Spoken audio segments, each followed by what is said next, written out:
अस्सलाम वालेकुम दोस्तों, वेलकम माय यूट्यूब चैनल मैं इरफान अकलानी। दोस्तों कैसे हैं आप? उम्मीद करता हूँ आप सब ठीक होंगे। दोस्तों यहाँ बारिश के बाद बहुत ज़बरदस्त मौसम हो गया है और तकरीबन ये जो हरियाली है बाग में आप देख सकते हैं, बहुत खूबसूरत मंजर पेश कर रहा है ये बाग बारिश के बाद।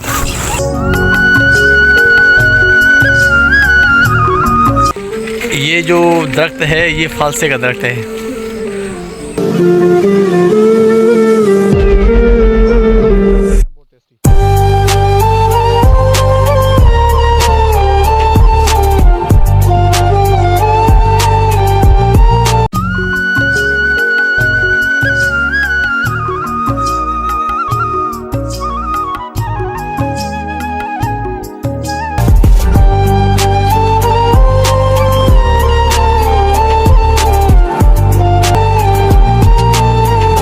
दोस्तों हम उम्मीद करते हैं कि आपको मेरा ये छोटा व्लॉग पसंद आया होगा।